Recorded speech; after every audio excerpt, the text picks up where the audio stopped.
Kopi Indonesia banyak ragamnya. Salah satunya kopi Sumbawa. Sudah diseduh, nikmat rasanya. Awali hari ini dengan berbaik sangka.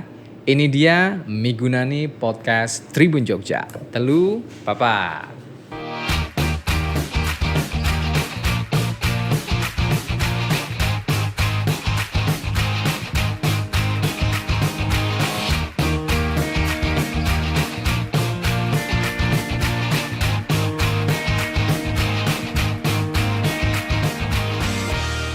Halo Tribuners, jumpa lagi bareng saya Yuda Kristawan di Migunani Podcast Tribun Jogja. Masih dalam rangkaian program dari Gumegrah Jogja Motorsport sebagai panitia penyelenggara Piala Raja Sprint Rally Jogja 2022.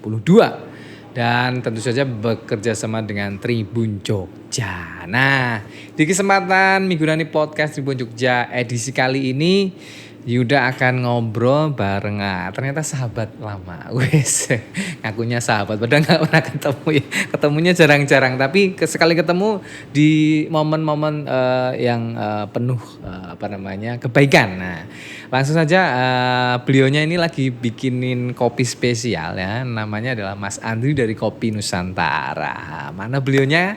Langsung kita panggil ya. Kalau kopinya sih udah kecium ya. Semoga nanti obrolan kali ini bermanfaat. Mana ini Mas Andri? Wah, ini dia lo Mas. Sore Mas. Sore. Waduh, mantap sekali. Monggo Mas. Dipakai headsetnya. Kita ngobrol santai ya Mas. Oke. Mas Andri apa kabar sore ini? Sehat. Sehat ya Mas? Semangat ya Mas? Alhamdulillah. Oke, dari 10 tahun lalu enggak maleh. Oh, iya. 10 tahun enggak kerasa Mas. Enggak kerasa ya. Makanya dibilang kemarin ketemu Mas Yuda Pak. Iya. Kayaknya udah pernah. Iya makanya waktu itu masih di daerah selatan. Ya, di Sewon ya. Sekarang kita agak ke kota ini ya. Agak deket. Tengah. Dekat. Oke, Mas Andri dari Kopi Nusantara Nani, salah satu pegiat kopi ya yang ada di Jogja dan kegiatannya, movementnya ke seluruh Indonesia nih ya Mas Andri nih. Termasuk salah satu yang konsisten di bidang kuliner ini ya. Kalau dalam catatan kecil saya.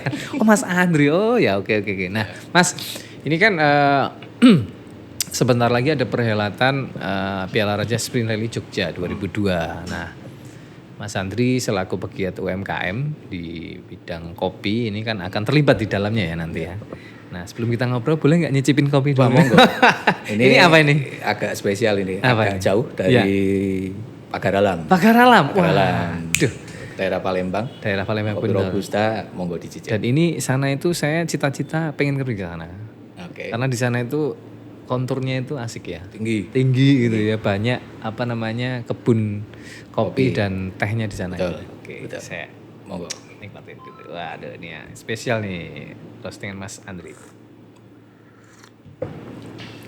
Wah beda ya. Biasanya saya grinder sendiri di office sama teman-teman ya. Tapi kalau ini beda ini. Oke. Pagaralam salah satu ragam kopi Nusantara yang favorit ya, salah satu yang favorit dan menjadi salah satu teman-teman pensuplai cukup gede di wilayah sana untuk pelaku kopi di Jogja khususnya dan di beberapa tempat yang lain otomatis.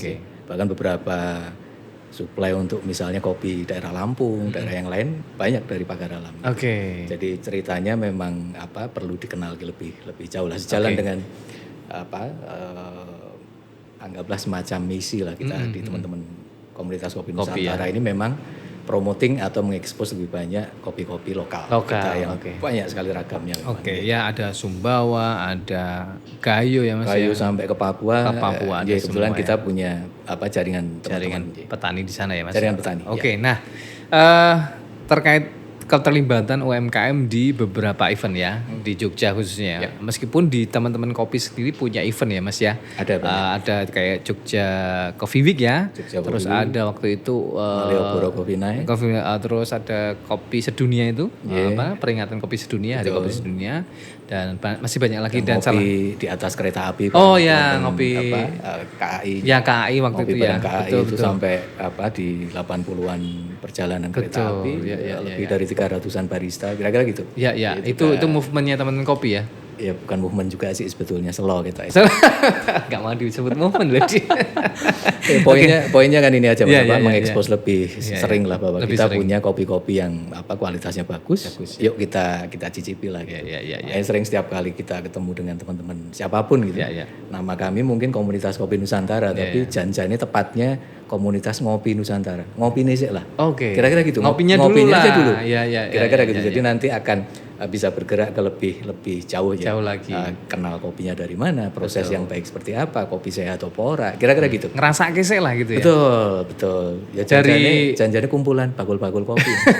Pak Tani sampai ke hilir. Kira-kira gitu. Oh gitu. Oke, menarik ya. Nah, salah satunya nanti terlibat di Piala Raja Sprint Rally Jogja 2002. Ini putaran kedua besok ya. Putaran kedua. Nah, itu di bulan Agustus nanti berdekatan juga dengan perayaan 17 Agustus. Tentu ini spesial juga ya. Nah, Mas, apa yang akan dibawa ke event ini, Mas, dari teman-teman Kopi Nusantara khususnya yang akan buka tenan di sana tentunya ya? Betul.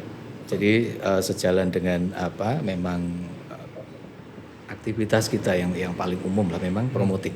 Promoting. Jadi kita lebih banyak akan nampilin kopi-kopi yang mungkin masih jarang beberapa teman melihat atau penggemar kopi belum tahu gitu. Poinnya di situ sih. Nah, kita ngelihat ajakan dari teman-teman Sprint Rally Piala Raja ini cukup nyambung lah. Meskipun saya tidak melihat di situ main di rally cowok semua, enggak lah. Kopi hari ini kopi semua hari ini gender, jadi semua usia family sudah masuk. Bahkan di keluarga juga masuk. Jadi lebih ke poinnya memang memperkenalkan kopi-kopi kita lebih jauh karena memang kita punya resource yang sangat bagus dan belum tergarap dengan baik. Nah, bayangan saya besok kan ini event balap nih ya, rally, terus kemudian di situ tentu itu tadi ada keluarga yang nonton, ada wisatawannya dan sebagainya. Nah, selama ini kan kalau ada event khusus kopi kan jelas nih, tapi kan besok ini beragam nih. Nah, yang mau di-highlight besok apa kira-kira yang di event rally besok? Betul, highlightnya mungkin ada dua, Mas. Kemarin kita sempat ngobrol-ngobrol dengan teman-teman panitia yang lain mungkin tentang event Sprint Rally Piala Raja ini. Yang pertama mungkin terkait dengan lokasi acara ya di Donokerto di Donokerto yang mungkin itu salah satu wilayah yang cukup punya potensi sebagai wisata. Jadi, saya nggak tahu apakah memang situ sudah jalan sebagai titik wisata. Tapi di kemudian hari kopi sendiri punya tautan yang cukup kuat yang disebut sebagai coffee trip. Jadi bisa saja titik-titik tersebut dikembangkan menjadi titik wisata dengan tematik tertentu, tetapi selalu hadir kopi di situ. Apalagi beberapa wilayah di Jogja meskipun mungkin jumlah belum proper ya kopi Jogja itu, tapi ada beberapa titik di daerah Sleman atas perkebunannya sudah ada ya. Sebenarnya bukan perkebunan, Mas. Tapi kalau kita sebut sebagai tanduran ini tanamannya ada. Karena kalau udah perkebunan dikelola lebih baik ya manajemennya. Manajemennya sekarang lebih baik, dikelola lebih baik. Tetapi kalau dikebunkan biasanya memang ada lahan yang disiapkan, ditata dengan penanganan khusus. Biji benihnya memang khusus. Kalau di Jogja sementara kan memang tumbuhan lama, tumbuhan lama yang dirawat, kemudian jadi pagar rumah segala macam, tapi jumlahnya banyak, sehingga bisa secara fungsi ekonomi berjalan. Demikian pula yang di wilayah Menoreh Kulon Progo, itu kan wilayahnya cukup luas dan mungkin secara jumlah jelas lebih banyak dibanding yang di wilayah Cangkringan, Turko, Merapi. Nah itu titik-titik yang secara kontur, view-nya, kemudian alur menuju ke sana memang sangat menarik untuk titik wisata. Sehingga kita sih harapannya sambil ngenalin Jogja punya banyak lokasi wisata lain atau bisa dibentuk meskipun dengan otomatis dengan banyak pertimbangan dan pengetatan atau pengaturan bahwa bisa dipakai untuk kaitan juga masuk ke komoditi kopi dikenalin. Itu yang pertama. Nah, yang kedua kembali ke tadi tema UMKM, Mas. Jadi pasca pandemi ini atau selama pandemi bahkan kopi termasuk salah satu yang punya stamina lah, daya tahan gitu, daya tahan. Imunitasnya tinggi. Jadi saya tutup yang lain. Saya tutup tapi yang tumbuh juga cukup banyak. Yang bertahan juga banyak. Betul. Nah, dalam konteks UMKM sebetulnya kami banyak bergandeng juga dengan beberapa entitas lain teman-teman di perdagangan, di beberapa komunitas pegiat yang lain gitu. Kopi menjadi salah satu yang cukup menjanjikan untuk pemulihan percepatan pemulihan ekonomi. Karena tutulan kopi ora nggak susah gitu. Yang penting resource-nya bagus, ngolahnya bener, tahu tata caranya. Selebihnya hospitality yang dirawat lah, dilatih gitu. Insya Allah nanti ada beberapa market yang bisa bentuk gitu. Jadi memang cukup bagus untuk teman-teman UMKM yang memulai berusaha dan dijadikan semacam isolo dodolan kopi sebagai percepatan pemulihan ekonomi pasca pandemi. Waktu itu saya juga sempat main ke satu tempat ngopi itu di daerah ke arah Kulon Progo lah ya. Dan memang seperti yang Mas Andri tadi sebut bahwa mulai ada kepercayaan diri untuk membuka kopi di rumah sendiri. Betul. Nah ini kan menarik ya. Karena tadi Mas Andri cerita poin pertama adalah ngerasain kopi dulu. Meskipun tidak didorong untuk kemudian wisata khusus kopi ya. Tapi ada spot-spot wisata yang di situ stepnya akan kopinya diinkludkan terus gitu ya. Nah, ini menarik sekali ya. Nah, kalau event-event seperti ini seharusnya sangat bisa bersinergi ya. Ada relasinya jelas. Betul. Oke, artinya wah menarik sekali teman-teman. Nah, silahkan nanti teman-teman jangan lupa nanti ke Piala Raja Sprint Rally Jogja 2022. Nanti bisa ketemu Mas Andri langsung ngobrol. Kalau tertarik entah itu ngopinya dulu lah. Habis itu bisnisnya juga bisa. Karena bisa ini banget. Dari hulu ke hilir ya Mas ya. Termasuk dengan event kita juga biasanya memang selalu kita dorong tidak hanya di industri hilirnya ya. Ngajak untuk ayo buka warung kopi enggak? Karena kita juga punya concern ke teman-teman di hulu ya. Alhamdulillah sampai sejauh ini ada beberapa teman-teman pegiat muda, ada yang disebut sebagai petani milenial gitu. Nah, itu banyak nih yang dia tertarik ke kopi. Makin masuk ada pilihan ke komoditi kopi sebagai pilihan aku harus nandur iki gitu. Tidak harus coffee shopnya. Iya, justru malah sananya kalau mau dilihat malah di hulunya nih sampai ke proses berikutnya, berikut sampai ke roastery yang mungkin paling populer. Karena sebetulnya kalau kita amati mulai dari hulu sampai ke industri tengahnya itu banyak sekali muncul profesi baru Mas. Dalam catatan kami ada 10 sampai 11 profesi baru. Misalnya khusus untuk menangani processing, tidak hanya petik. Jadi setelah petik itu kan direndam, ada segala macam itu disebut sebagai prosesor. Bahkan prosesor ini sendiri sebagai salah satu profesi yang memang terstandar itu. Terstandar, sekolahnya mahal. Ada ya itu ya? Ada dan di Indonesia masih jarang. Menarik. Jadi peluang gitu banyak banget. Memang masih belum terlalu dikenal lah. Kemudian yang khusus handling untuk pengiriman. Jadi ada logistik khusus kopi itu memang berbeda. Kalau ngirim, nyonsew Mas, ada contoh nih. Misalnya, sorry teman-teman ya. Misalnya kalau udah dikemas gini, ngirimnya juga harus treatmentnya khusus. Nanti kalau berjamur atau beda lagi ya. Mas. Terus Mas. Jadi misalnya prosesor. Prosesor. Kadang-kadang kebun kopi kopinya bagus. Dia harus cuci. Tapi tempatnya tinggi, nggak ada air. Nah, maka dia harus turun ke wilayah yang airnya bagus. Nah, ini ada yang menghandle khusus gitu. Meskipun hari ini masih disambi, dirangkep sama petani. Tapi kalau kita memang mau fokus bahwa kopi kita bisa jadi andalan ke depan, ya memang harus muncul profesi-profesi baru. Seserius itu. Kemudian yang menjemur sendiri, ada yang model istilahnya dry process, kering sampai nanti dikupas. Ada yang proses basah atau wash process, semi wash dan lain-lain itu ada profesi sendiri. Demikian pula nanti sampai ke pergudangannya. Jadi pergudangan kopi juga beda dengan komoditi lain. Ini profesi-profesi baru sebetulnya yang mungkin keterlibatan kaum muda, teman-teman muda lebih ini ya. Lebih kita dorong. Kalau kita ngomongin satu biji aja itu melibatkan panjang ya ternyata. Panjang, betul. Ini satu biji. Makanya kan ada beberapa merek produk kopi di tema internasional gitu. Selalu menyebutnya from farm to cup. Karena kan dari farm ini ke cup ini panjang banget dongengnya. Artinya kalau saya belum pernah nyoba ya, cuma saya dengar dari teman-teman yang pernah nyoba, ada satu produk kopi yang mahal gitu. Ternyata bijinya dari Indonesia. Karena mahal mungkin karena prosesnya yang begitu. Betul. Jadi ini ya. Variabelnya banyak sih. Banyak aspek kita bisa lihat mulai dari memang barangkali bibitnya sendiri memang bibit yang langka memang dari tanaman-tanaman tua gitu, tapi dikembangkan lagi, ditanam ulang, itu butuh waktu. Kopi kalau kita nanam dari biji sampai tumbuh pertama dan panen Anda butuh 4 tahun gitu. Oke. Nah, kira-kira sabar nggak gitu. Ya.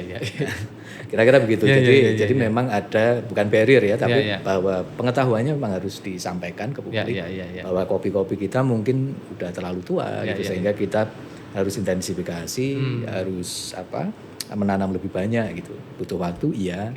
Prosesnya juga perlu ahli-ahli khusus gitu, sehingga ada relasinya dengan kopi hari ini nggak 3.000 kok gitu, dijual 30.000 juga orang mau beli.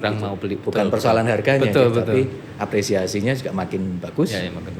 Bahkan di kampung-kampung gitu kita ngelihat gitu ada yang memang kopi-kopi serius gitu. Iya, makanya itu saya pas kok ternyata ada kopi shop juga ya. Oh, itu mau ngopi kayaknya itu. Nah, buru-buru ngopi. Tahu belum ngopi? Belum ngopi dulu deh. Monggo Mas. Tadi kopi Pagar Alam. Wah, nah mumpung inget nih, jadi kita ini lagi ngopi namanya Melting Pot. Pot, ini ya. Ada di daerah Janturan ya Mas ya. Bergabung dengan ada homestay namanya Lintring. Teman-teman juga yang mengelola aja. Silahkan nanti setiap hari itu buka dari sore ya Mas ya. Dari sore sampai tengah malam ya. Itu kalau nggak segera pulang gitu. Kadang sampai subuh dijabanin juga gitu. Ya kira-kira begitu, karena circle kita juga banyak kan teman-teman mungkin pelaku kreatif gitu yang memang idenya kan kemana-mana gitu. Nah mungkin relasinya dengan teman-teman muda atau pelaku kreatif ya, warung kopi itu ruang yang sangat cair gitu, untuk terus ya udah tumpahin aja semua idenya di situ gitu. Warung kopi juga akhirnya menjadi belakangan ada working space, ada communal space gitu-gitulah. Kira-kira gitu. Dan itu yang mewarnai kopi Jogja sebetulnya. Mungkin dibanding dengan kopi tempat lain ya, kota-kota lain. Meskipun kita kebun nggak proper amat. Betul. Tapi di industri derivatifnya turunan-turunannya banyak banget. Nah, Mas Andri, kalau kita ngomongin UMKM nih, tadi event seperti Sprint Rally Jogja ini tentu kan sangat membantu untuk publikasi ya, untuk literasi. Nah, kira-kira dari teman-teman Kopi Nusantara selama ini ada bukan kendala sih hambatan apa sih kemudian untuk ini pengetahuan ini bisa lebih masif lagi gitu Mas? Ya kalau hambatan dibahas sih selalu akan ada Mas. Jadi malah saya dan teman-teman cenderung enggak terlalu mikir ke hambatan gitu, tapi yang penting jalan ya. Maksudnya begini, sesederhana apapun gitu, bahwa kalau memang kita menganggap bahwa kopi ini satu hal yang patut atau layak diteruskan gitu. Saya nggak ngomong diperjuangkan atau dengan campaign yang gila-gilaan. Memang ini layak untuk diteruskan ya sudah teruskan saja. Dan alhamdulillah pada saat konteksnya itu tadi dengan teman-teman UMKM gitu, terbukti ada pilihan yang menjadi pilihan yang cukup menarik sebagai ruang usaha, bahkan ruang ekspresi gitu. Kalau Mas Yuda ngamati kan ada teman-teman yang hari ini takoni, saya Dek arep ngerjakke opo iki? Oh saya ingin jadi barista Om, gitu. Sudah ada. Mulai menyebut di situ ya. Dan kita sudah dipanggil Om. Gitu. Oke. Jadi poinnya makin muncul kepercayaan diri gitu, dan itu saya pikir yang dibutuhkan. Maka event-event seperti kita kolaborasi seperti ini dan event-event kami yang memang mempromot banyak keberadaan kopi dan dengan segenap macam-macamnya ya, kualitas sampai ke penanganan menuju ke sana sebetulnya. Jadi memang harus cukup percaya diri nih. Kalau kita confident ke depan gitu ya, maksudnya sih kita non sewu ya kayak tadi kita nyeduh aja saya masih agak nggak percaya diri. Tak seduh ini americano Mas. Ini pakai teknik yang bukan kita punya gitu. Bukan sok-sokan kita apa-apa harus lokalitas gitu, tapi kita sebenarnya punya banyak sekali metode teknik menyeduh, metode menyeduh yang barangkali lebih familiar gitu. Misalnya kopi tubruk yang kita kenal di rumah tangga, dimanapun di kantor gitu. Nah, tetapi kita memang imbang-imbangan lah, bahwa ada tren di luar yang memang harus kita akomodir. Kita punya kepercayaan diri makin bagus ya ayo ngopi wae wis gitu aja dulu. Sesimpel itu sih. Tahan dulu Mas Andri, kita akan balik lagi setelah yang satu ini, dan tentu saja teman-teman silahkan nanti bisa menyaksikan tayangan ini di channel YouTube Tribun Jogja Official dan di fanpage Facebook Tribun Jogja. Kita balik setelah ngopi dulu yang satu ini.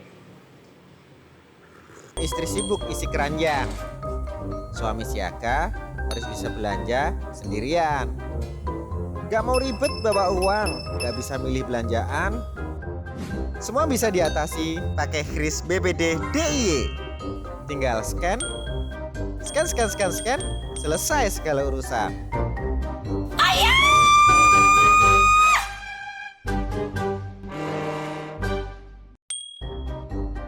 Istri ngomel harus tetap tenang. Tinggal transfer, istri pasti senang.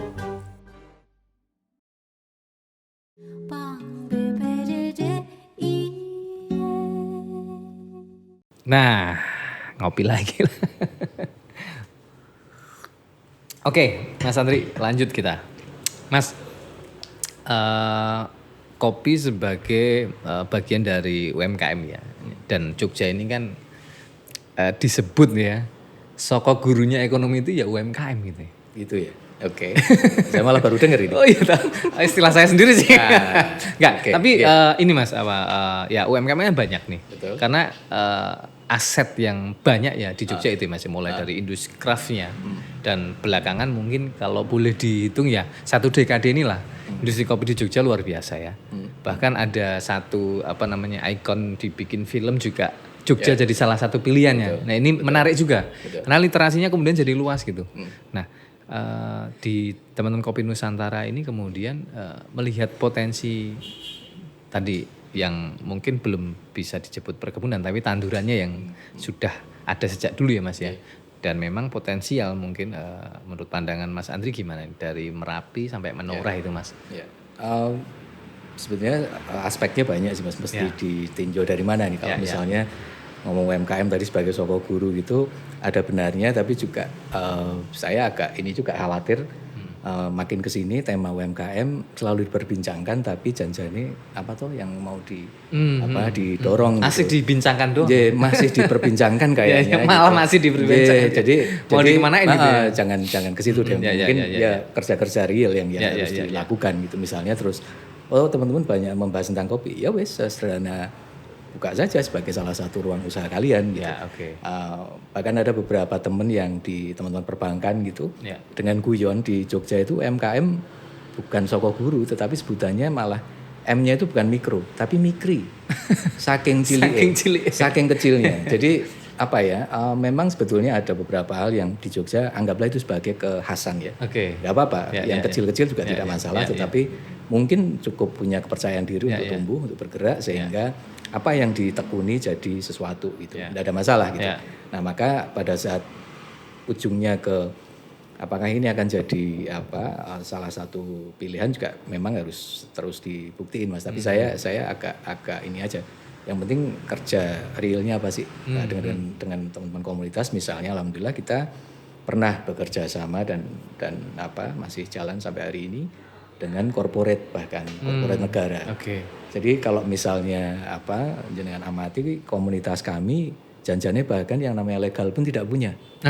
Namanya juga komunitas. Kolektif ya berarti. Kolektif kerja kolektif yang ngumpul dan kita ada sekitar 24 koordinator wilayah yang berdekatan dengan kebun-kebun kopi se-Indonesia. Mulai dari Gayo sampai ke daerah Papua, daerah Pegunungan Bintang itu kita punya. Karena lebih nyaman begitu ya Mas ya, kerja kolektif gitu ya. Nah mungkin istilah Anda tepat di situ ya, nyaman gitu. Meskipun saya kasih tanda kutip gitu, tetapi intinya orang ribet. Maka kalau ditanya alamatnya alamatnya di HP masing-masing lewat grup WA.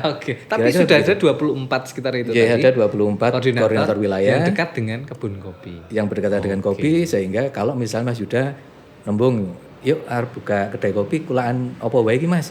Anda bisa langsung kontak saja, saya beri kontak. Direct saja ke sana. Kita usahakan memang sesederhana mungkin segala prosesnya. Yang penting kopi ini dikerjake dan itu tadi jangan lupa ngopi. Sesederhana itu. Maka jika dengan metode seperti ini kita bisa coba tularkan lah. Ada kok beberapa pihak yang kami anggap serius ya. Korporat negara, PT KAI misalnya salah satunya yang kita ikut mendorong lahirnya mungkin saya harus sebut merek ya. Sudah rutin ya. Ada satu kedai kopi yang di pojokan Tugu itu coffee shop itu kan sekarang sudah sekitar 12 kedai itu yang memang penyeduhnya dari komunitas kami. Nusantara. Kemudian suplainya memang dari kebun-kebun jaringan kami, processingnya juga kita dilibatkan dan ya itu mencoba kita munculkan etok-etoknya portfolio gitu. Oke, Bahwa kita bisa loh, kalau Ya, bisa ya, ya, dengan kerja kolektif dengan basisnya community sakit gitu. Ya, ya. Maka istilahnya sociopreneur atau community planner tidak dalam guyonan wacana gitu. Ya, tapi dilakukan. Realnya kayak gitu. Ya, gitu. ya, Kalau ya. misalnya memang mau diperbanyak, ya mungkin bisa jadi model lah gitu. Ya. Bukan berarti harus sesuai dengan itu ya. kita, tetapi kita coba terus-menerus sih. Orang ono cara lain kecuali dijajal gitu. Oke, ya. Sesimpel itu, Mas. Sesimpel itu ya. Daya tahan lah kira-kira. Tapi nek ngopine acek, insya Allah staminanya kuat. Nah ini ngomongin ngopine acek ini. Seperti saya ngambil contoh saya sendiri ya Mas ya. Dulu nyun sewu maksudnya karena kita dari kecil ya.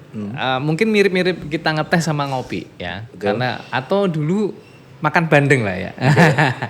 Misalnya dulu bandengnya kecil gitu. Kita nggak tahu bandeng itu ternyata di daerah Jawa Timuran punya bandeng gede-gede. Nah, teh juga ternyata kita setelah gede disuguhi teh yang katanya menyehatkan malah nggak doyan karena dari kecil kan.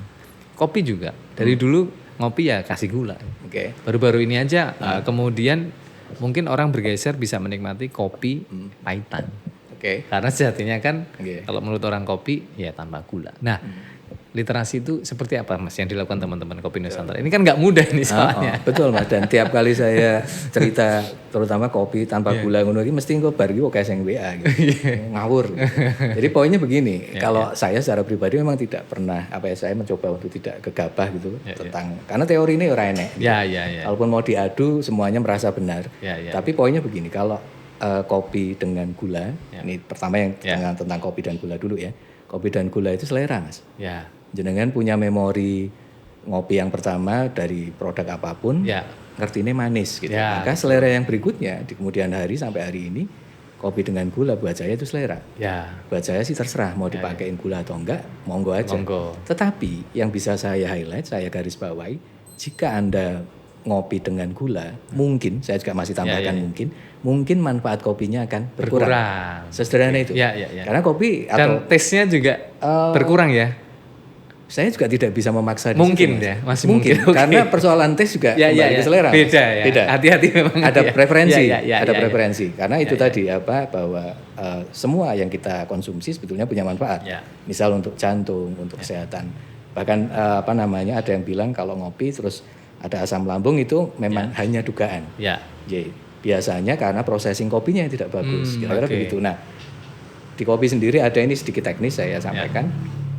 Dalam penilaian kopi itu kan ada yang namanya cita rasa Mas. Uji cita rasa gitu, ada flavor wheel, jadi ada rasa-rasa. Dalam satu kopi yang dianggap bagus, makin kompleks, makin bagus, otomatis makin mahal.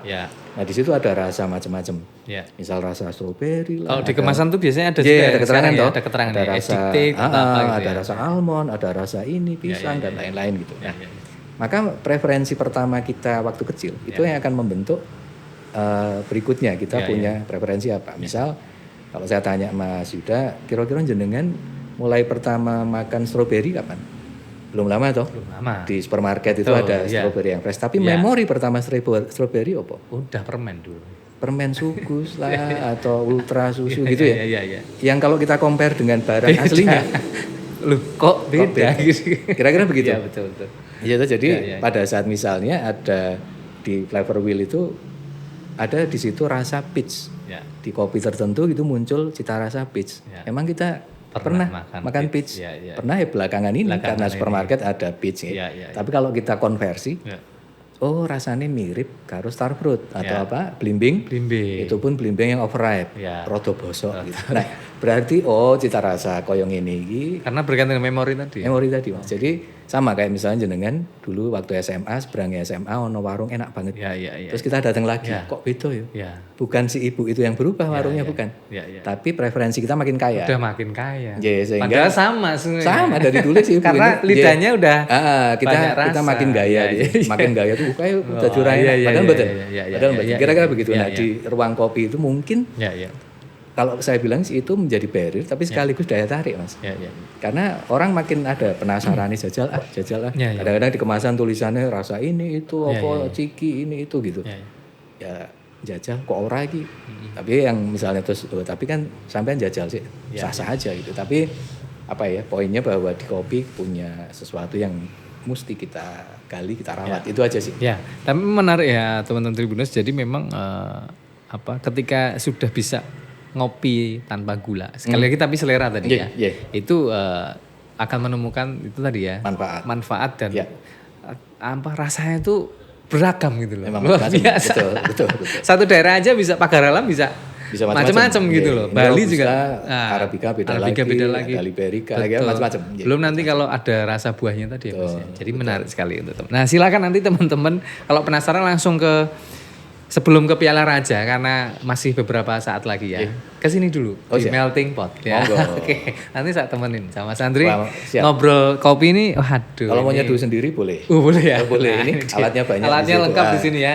Dan nanti bisa belajar di sini sekaligus misalnya tadi mau tertarik dari hulu ke hilir nanti siap dibantu teman-teman juga dari Kopi Nusantara. Membuka ini Mas. Jadi misalnya ada teman-teman yang memang selain ngopi datang ke sini, misalnya punya kopi, tes bareng di sini coba atau malah nanti akan ada hubungan bisnis ngejual ke sini jualan di jaringan kita memang membuka siapa tahu misalnya metode seperti itu misalnya punya nenek di mana Malang karena saya punya kan Mas.